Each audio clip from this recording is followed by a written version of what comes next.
I hope you all having a wonderful and fantastic day. My name is Lawrence Harris. I'm a youth empowerment speaker. I'm Jackson Juzang. I'm a multimedia entrepreneur with a multimedia company that I co-founded with my best friend, BBJ Productions, and a nonprofit for all the student journalists and student newsrooms in Philadelphia, the Philadelphia Student Press Association. Perfect. And a little bit of context on how we met.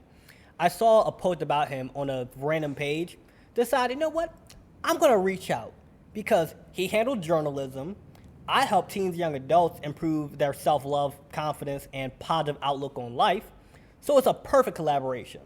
And we also happen to be in Philadelphia, so it made even more sense. And the first thing let's talk about is what exactly do we both do? Because when people think journalism, there's a lot of things that come to mind. Can you elaborate more on what exactly you mean by journalism? Yeah, so the nonprofit is catered to helping out student journalists and student newsrooms financially, opportunistically, and community-wise. So we try to create a lot of different workshops, educational events for journalists. So a lot of it's based towards traditional journalism and making internship opportunities. A lot of people need to build essential relationships and connect to the professional world, and hopefully reallocate some money to these student newsrooms as well as they're under desperate attack from alumni. Yes, and then you also add in the grant writing, and there's a lot of opportunities that people need. Yeah. Not just in terms of college access resources, but career opportunities as well.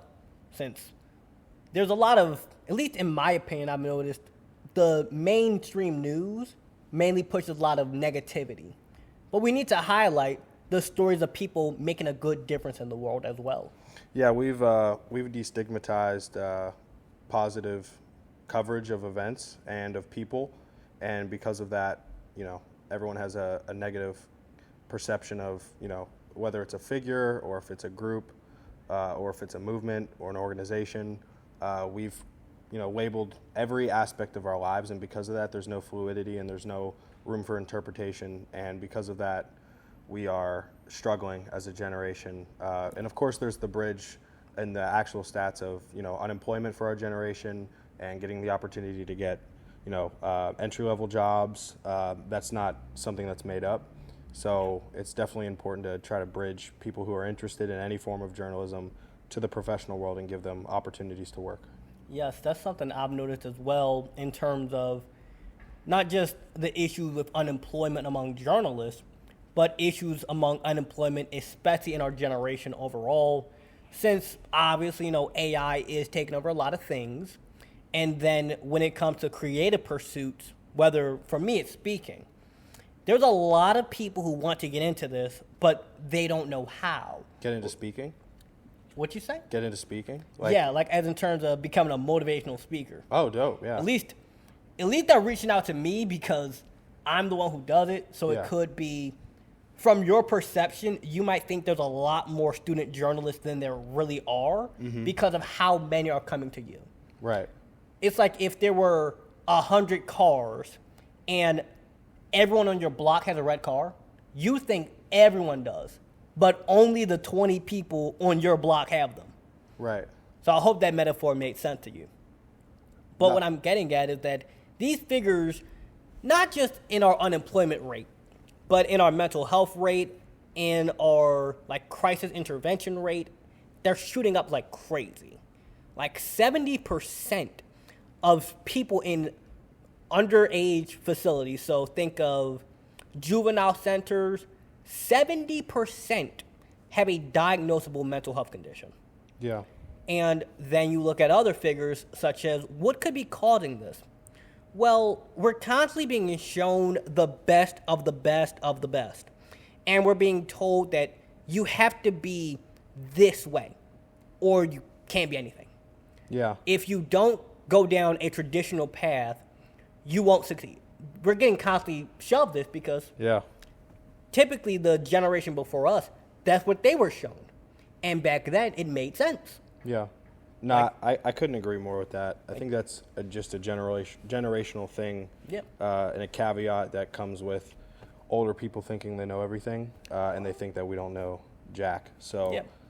I mean, yeah, that's just that's a generational issue, and I hope that's something that they don't hold against us too long, Yeah. especially in the professional world, because it's clearly prohibiting any intellectualism from, or intellectual curiosity from any yeah. just young and motivated individuals. Yeah, Yeah. and at least what I've found too is that often the older generation, they can mean well, but the thing is that the advice they're giving worked when they were our age. Yeah, So 50 years ago, a college degree guaranteed a job. yeah, Like you could get a college degree and next week you're working at Microsoft. Right. That's how it used to be. yeah, You get the degree, you got your job. You get your certificate, you get your trade, whatever. You might get on a job, like back in my grandpa, and this time you might get a job working at the steel factory. yeah, And you work at the steel factory 40, 50 years, and you're able to feed your whole household off your one yeah. job. You could definitely have one job and have a sustainable income, taking care of a family. You still have room for leisure and Yeah. doing things with your family. So yeah, you can't do any of that anymore. You can barely go to a ball game and it not be $500. Yeah, Yeah.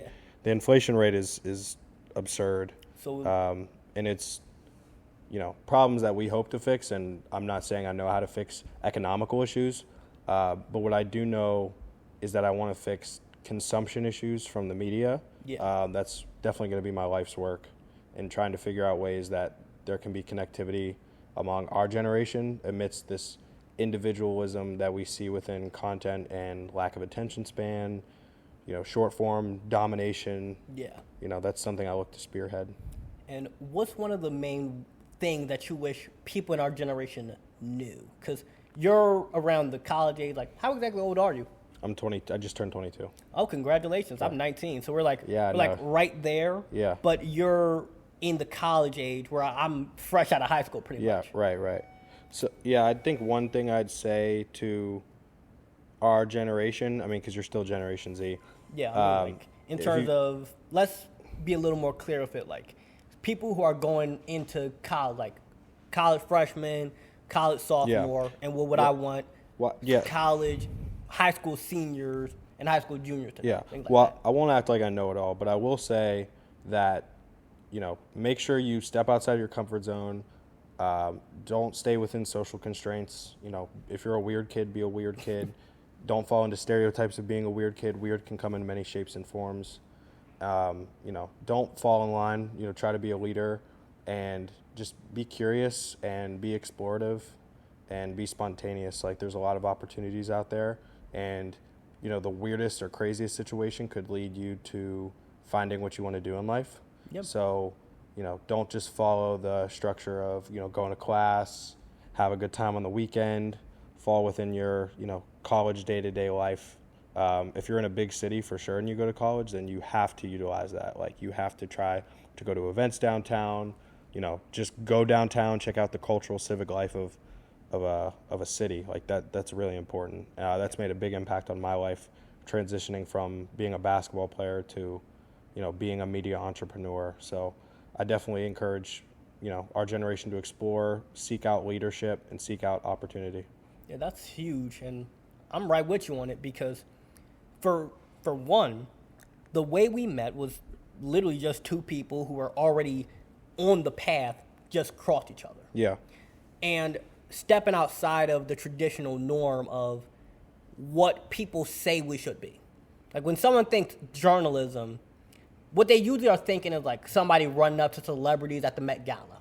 That's what a lot of people think of. They think of the latest news, like the latest drama, the latest what somebody else said to someone else.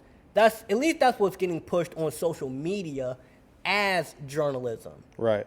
And you're helping people realize that that's not what it really is. There is a creative pursuit to it.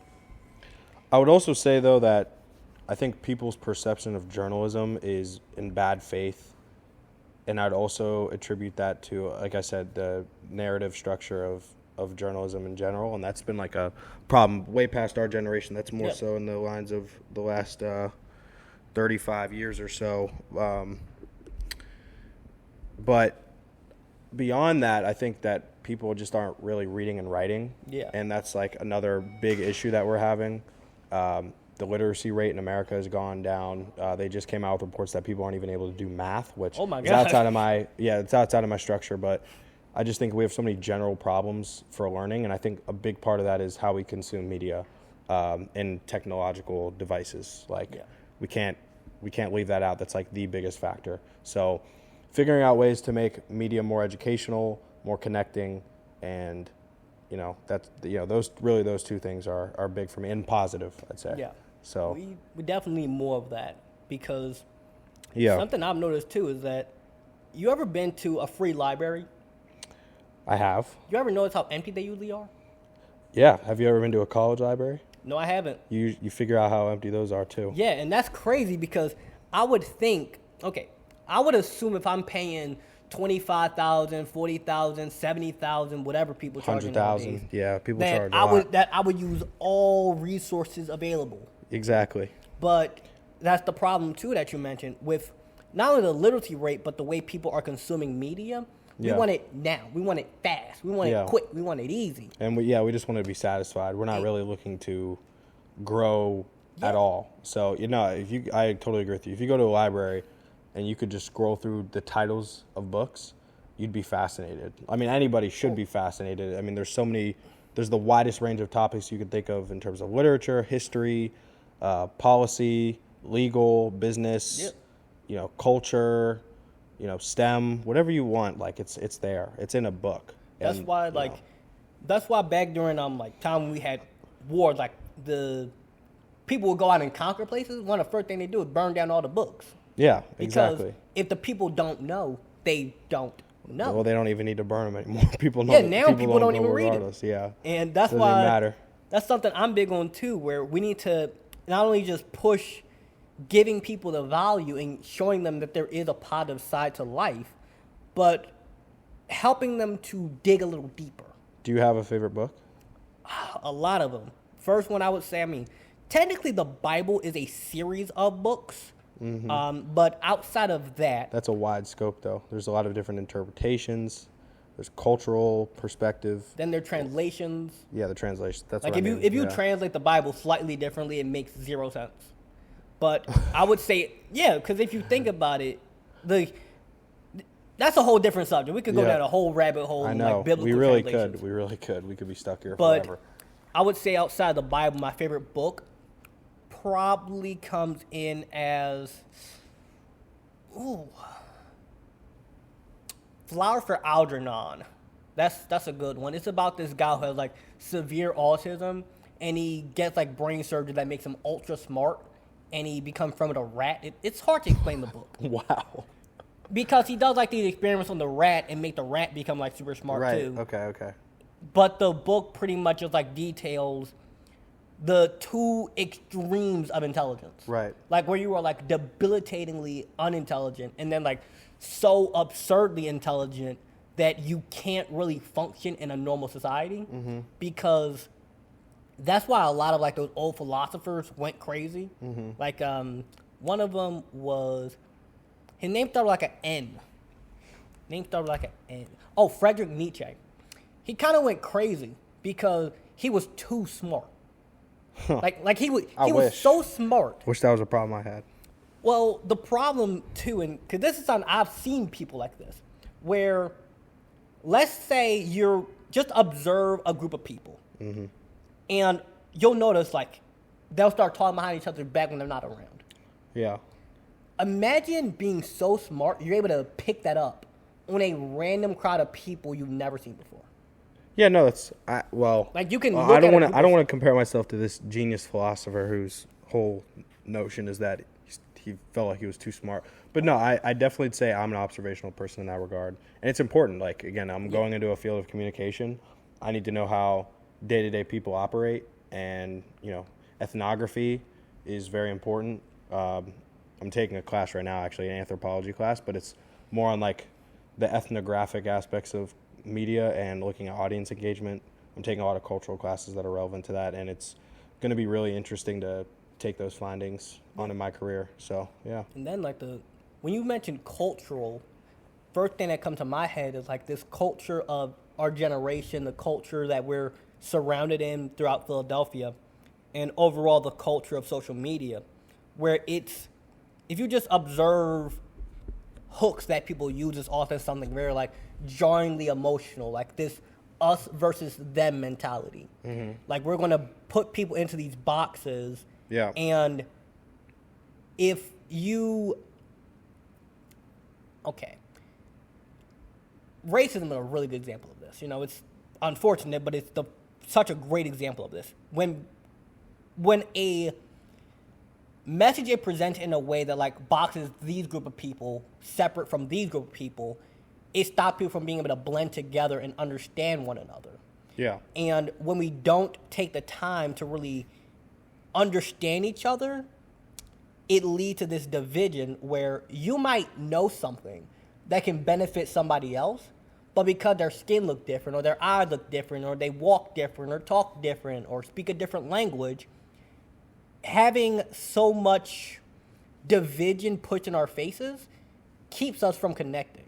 Yeah, well, this is the problem with, I think, just any cultural and being central in culture, is that, it's funny, I was just talking about this with a professor the other day in my Africana Studies class. Afrocentrism is is considered a very pessimistic viewpoint in terms of, you know, grouping every part of African history together to say that that's the main reason and the only reason to why Africa's cultural impact across the world is on display.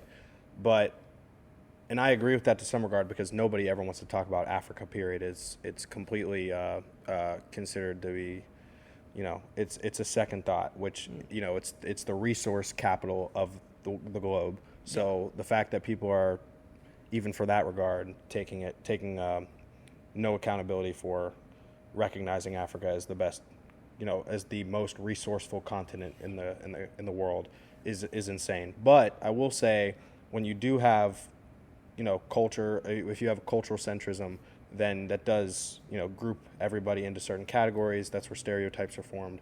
So I agree with that to that regard, like individualism in that sense of, you know, if you group people together, you're not able to really find out about who every individual is and in different socioeconomic backgrounds.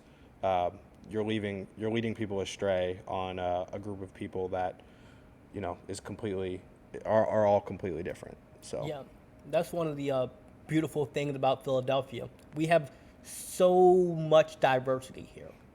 Like, we have such a melting pot of cultures and people from different backgrounds and foods and music.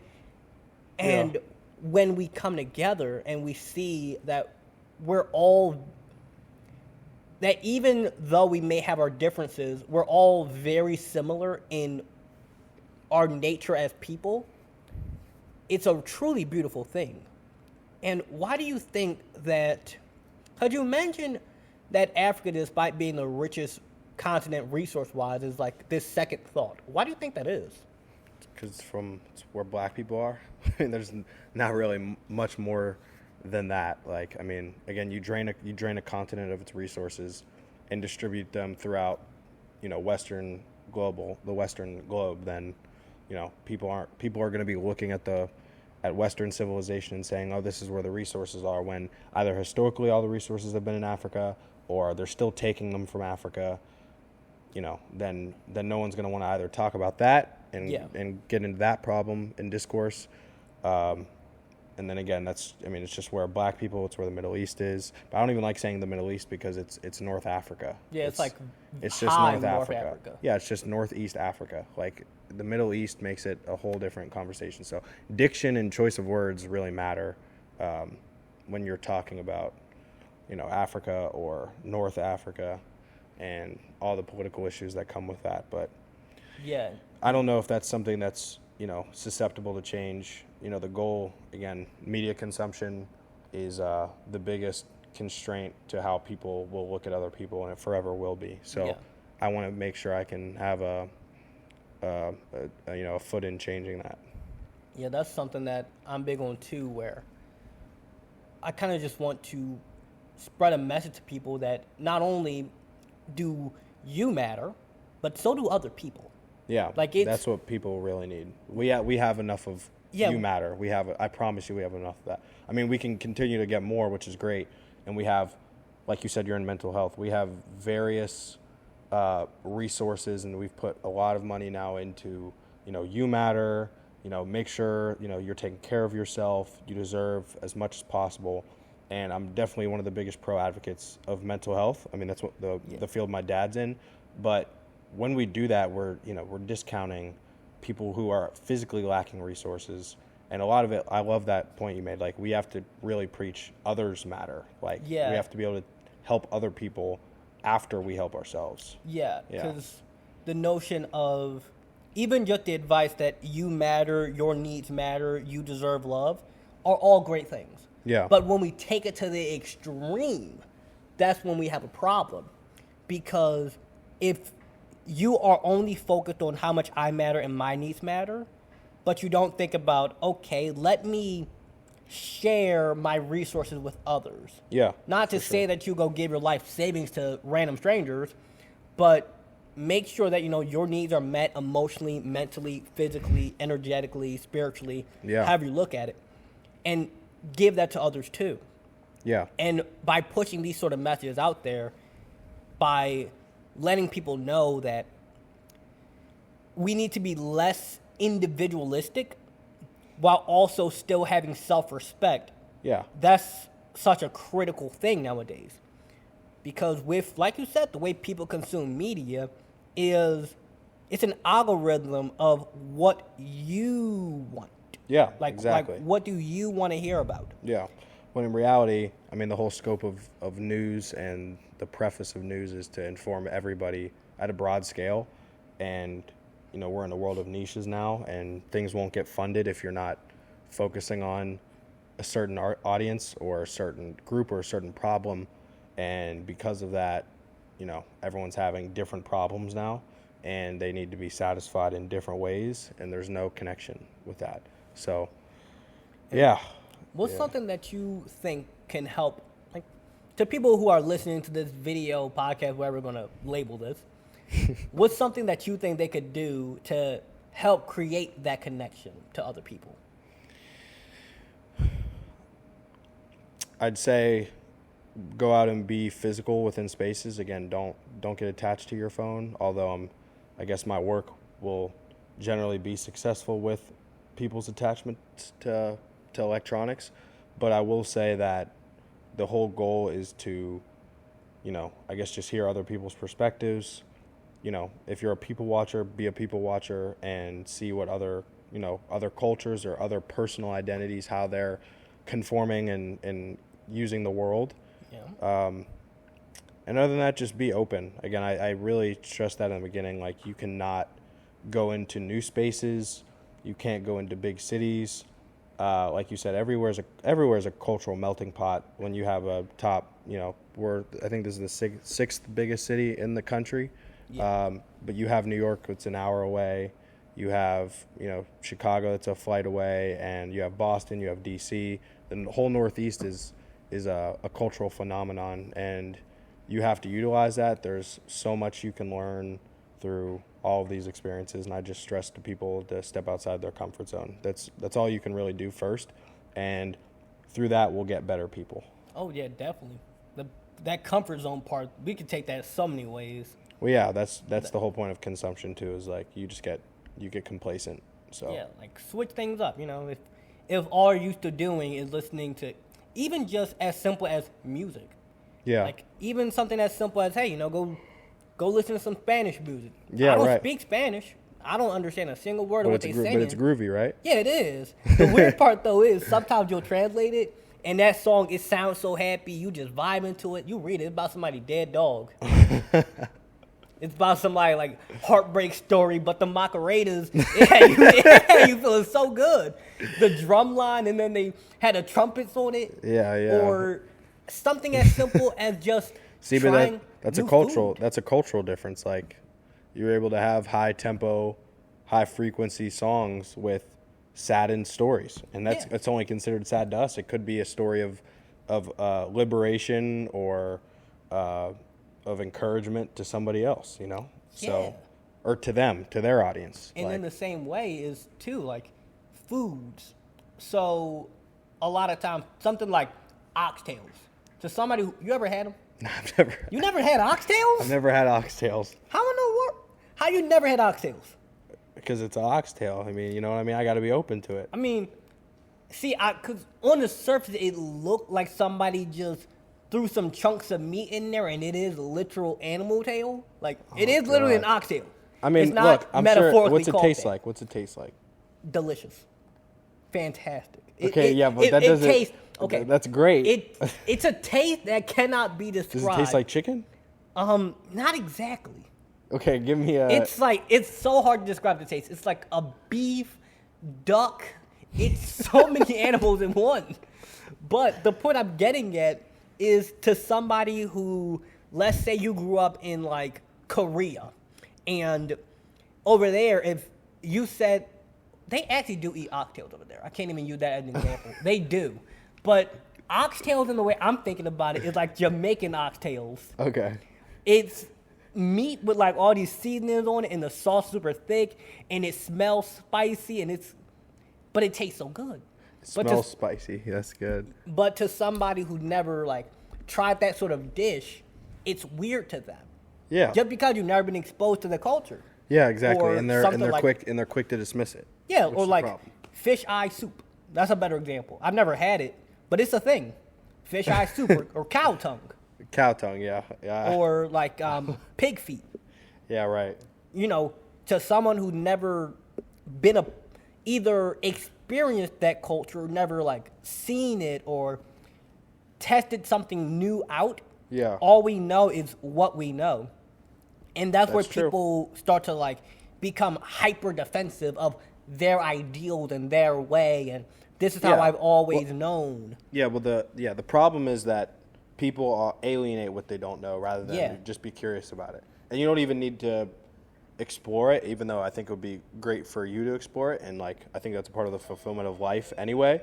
But I don't want to alienate something that I don't know. You know what I Yes. mean? Like we don't have to ostracize, you know, an ideal, a group of people. Like I said, like that's the worst thing you could do. You're only opening yourself up to, well, you're closing yourself up to everything. Yeah. And you're opening hatred to them. Yeah, the term for it is like yucking somebody's yum. Just Yeah. because you're not. I love these sayings. Yeah, that's the term for it, to yuck someone's yum. It's like to say that the food you eat, because I don't eat that, it is bad. Yeah, And exactly. you, like you said, you ostracize yourself and you close yourself off from these experiences that can only happen when you are, at a minimum, willing to hear someone out. Yeah. Like, just because you don't like K-pop doesn't mean you go around shaming and insulting and making fun of the person who does. Right. Because maybe that's just what they like. Yeah, for sure. You ain't hurting nobody by Yeah. wanting to make motivational videos on the internet or wanting to try something as simple as, I'm trying to think of a food that is so normal in America but is so weird everywhere else. Well, what else we got? As far as questions go? Yeah. Oh, so as far as questions go, we've like already cleared both of those. But, actually, what have been some of your favorite moments doing journalism, running your nonprofit? Like, what's some Yeah. of those favorite moments? Well, I just started the company in May, or the nonprofit in May, it's definitely been rewarding so far just to have the board meetings with 9 other schools. We have, off the top of my head, I think I'll be able to run them all off: St. Joe's, Villanova, LaSalle, Drexel, Haverford, Bryn Mawr, Swarthmore, Rutgers, Camden, and Rowan. Oh, nice. And Y'all throughout- got a good diversity. Yeah. So it's cool to have 2 New Jersey schools and representing the greater Philadelphia area. But I would say that a lot of the biggest rewards are going to come this fall and spring, because it'll be the first run of events, networking opportunities, funding opportunities. We're talking to a lot of different statewide organizations and national organizations about funding opportunities and what that would look like. It's very helpful that I work at NBC Sports right now. Yeah, that's a huge benefit right Yeah, there. yeah. So I mean, just the benefit to work with their team and to see what capabilities there are with funding. So, but I would say a lot of it's to come. Like a lot of the best memories are to come, and I'm looking forward to that. And I'm looking forward to, hopefully having events where as many, our 100+ student journalists can pop out and reap the benefits of, networking or learning. Those two big things will, I think, hopefully that helps stimulate other people who aren't in journalism yet to enter the field. Yeah, and there's so many. Journalism, now that you mentioned it, I'm seeing it is such a diverse group of people who all can understand others in such great ways. Yeah. Like, and you saying that the best is to come make me think that it's a good way of actually seeing life, that the best is always to come. For sure. Because the best is always to come. It's like the idea of people. You ever heard someone say that your teens and 20s are the best years of your life? It's all my family ever says, yeah. Okay, so let's think of it this way, right? If you live to be 70 years old and your teens and 20s are the best years of your life, that means your life is like this.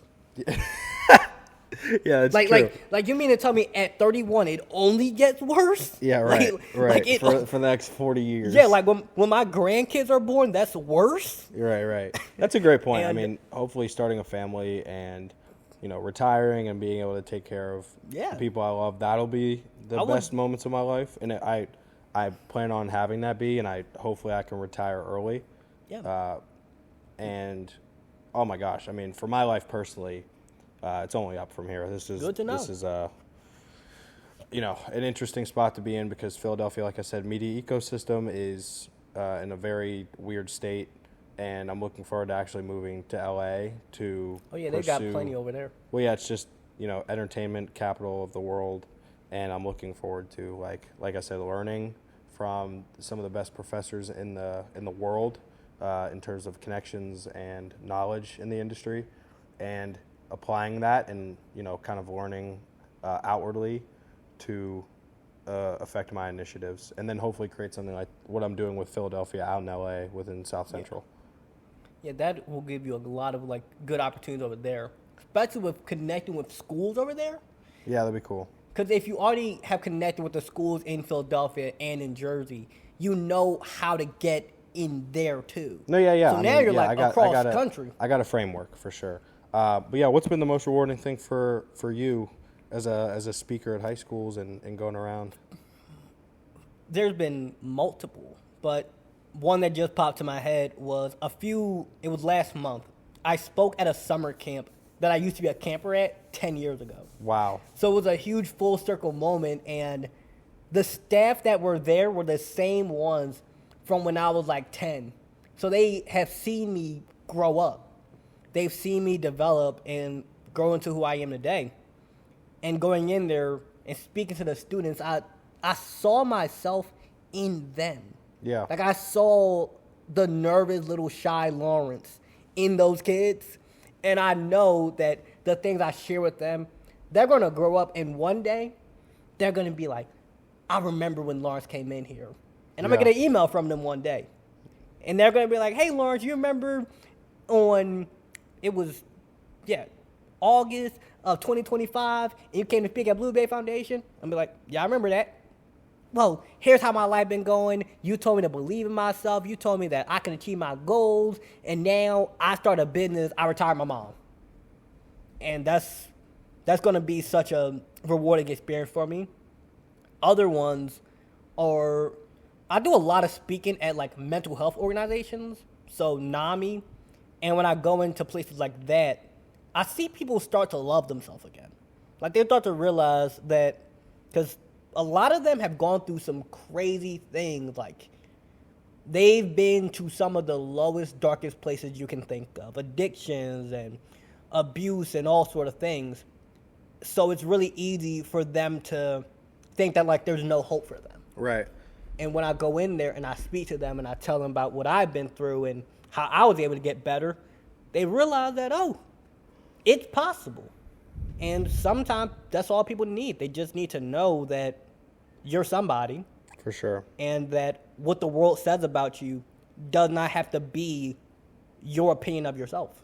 Yeah. Yeah, I think the thing to add on to that is you want people to obviously think the world of themselves and then to think big and how they can have a broad impact on the world. Like if we continue to get more people in that, in that mind frame, in that state of mind, like we will be able to do a lot of good with our generation. So I think the last thing to cap this off with is, if we can, I guess, leave one last thing to, aspiring individuals in whatever field that may be, what would that be? I'll let you go first. I'll go after you. I would say that no matter how delusional your idea may sound, give it a shot. Because it might work, it might not. But at least you tried. Like if Steve Jobs and Steve Wozniak didn't try to make the iPhone, would have never happened. We wouldn't be recording this.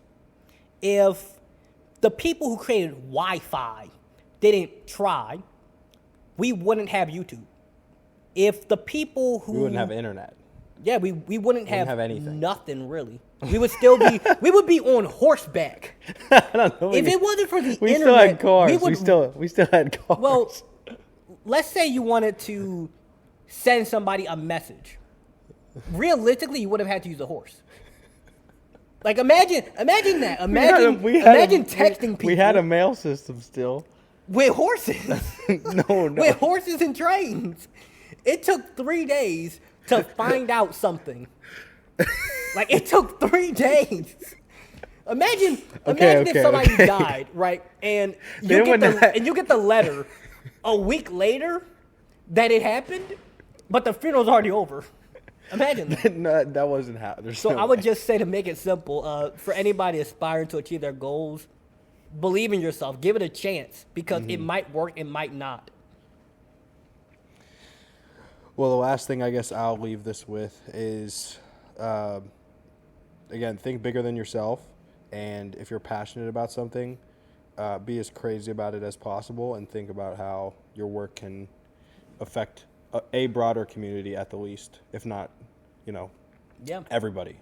'Cause Don't fall into the system. Like, people can have jobs and people can be within established corporations, but please, like, maintain intellectual curiosity and independent state of thought, like an interpretation of thought. Like, we need that more than anything. We need people to stay curious. We need people to approach the world with a refreshing view as we go generation to generation.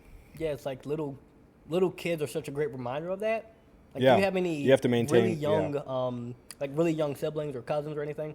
Do I? Yeah. Yeah, of course. I mean, and that's what people say is, again, the challenge of growing up is trying to keep the little kid within you. Yeah. Creatively, mentally, all that. It's like kids will ask you questions that are seemingly so stupid, but are actually really thought provoking. Yeah. Like, why is the sky blue? Yeah. Oh, because it is. Yeah, no, but why and is it blue? we've became contempt in our comprehension of things like that. That's big dreaming right there. Even asking a question like that. Yeah, or questions such as, what, like, how do we know it's Saturday? Like, who keeps track? Yeah, the Gregorian calendar. What do we know about it? Yeah, like my little sister, she asked me one time, like, why is it Saturday? And I said, because it is. Well, why? I don't know. It just is. Google it. Okay. So, you promoting this individualized, not individualism of thought, but keeping your own inner understanding and curiosity, and not just being so boxed in to the way people tell you to think, is so huge. Yeah. We're going to figure it out. So, Hey, good stuff, man. Thank you. One video, one journalism activity, one student at a time, and One article, one video, and one initiative at a time, brother. good. Let's keep going. Thank you. All right.